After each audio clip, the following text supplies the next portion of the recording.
उद्याच्या 19 तारखेला रक्षाबंधन आहे। रक्षाबंधनाच्या निमित्तानं भाऊ बहीण हे एकत्र येत असतात। भावाला बहीण राखी बांधून त्या ठिकाणी ओवाळत असते।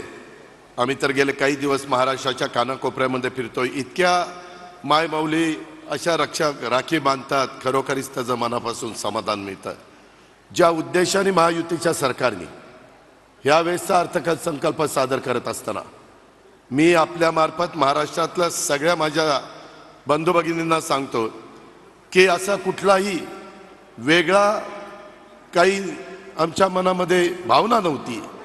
फक्त आपल्या शिवछत्रपतींच्या महाराष्ट्रामधली, शाहू फुले आंबेडकरांच्या महाराष्ट्रातली महिला ही अधिक सक्षम झाली पाहिजे, अधिक सबल झाली पाहिजे। इतके दिवस आपण पहिलं, दुसरं, तिसरं, चौथं 4 महिलांची धोरणं आणली, महिलांना मान सन्मान प्रतिष्ठा प्राप्त करून दिली, वेगवेगळ्या पदावर देखील त्यांना संधी दिली आणि त्या संधीचा उपयोग देखील त्यांनी अतिशय चांगल्या प्रकारे केला। परंतु हे सगळं करत असताना मगाशी तुम्ही जी छोटी फिल्म बघितली त्याच्यामध्ये कुठं महिला आपापसात चर्चा करत असताना संसाराला लागल्यानंतर त्यांचं पण काहीतरी स्वतःची अपेक्षा असते ना, तिची पण इच्छा असते। आमची खुरपणीला जाणारी महिला असेल, आमची कचरा गोळा करणारी महिला असेल, आमची त्या ठिकाणी काचा गोळा करणारी, झाडू पोतना करणारी, धुणं भांडी करणारी, किती प्रकारची कामं आपल्या महिला त्या ठिकाणी करत असतात। परंतु ती कामं करत असताना स्वतः करता ती काही करत नाही।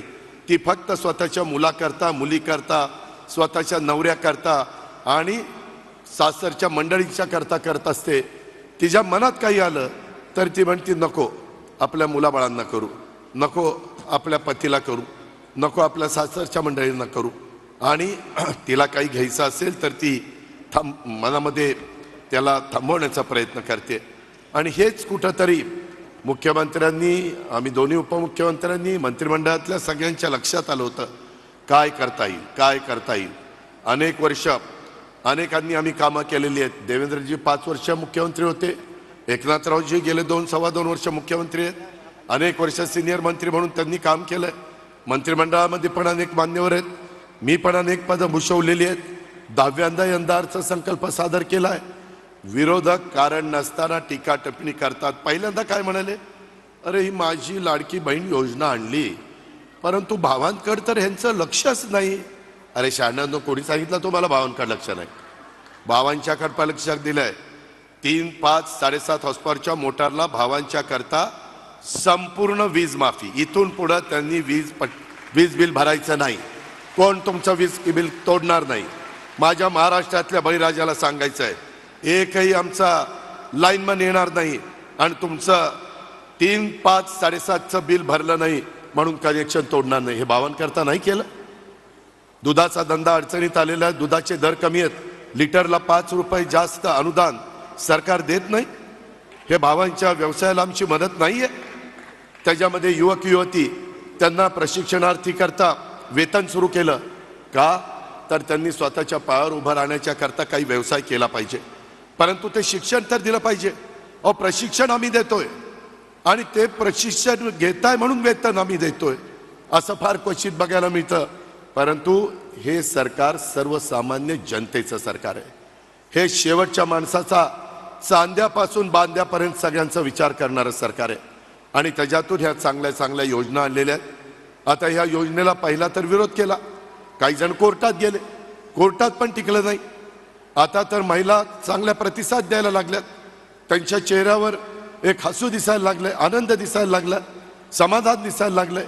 मग काय करायचं म्हणले, हे काही पुढं नाहीये, हे तात्पुरतं आहे। मी राज्याच्या मुख्यमंत्री, उपमुख्यमंत्री आणि आमच्या सगळ्या सहकाऱ्यांच्या साक्षीनं सांगतो, हे आत्ता अजून आमचे 5 महिने ह्या सरकारचे आहेत। हे 5 महिने तर तुम्हाला जवळपास 5 महिन्याचे 7,500 रुपये मिळतीलच। परंतु माय माऊलींनो, बहिणींनो, मुलींनो, पुढेही आपल्याला सातत्य टिकवायचं आहे, ते तुमच्या हातात आहे।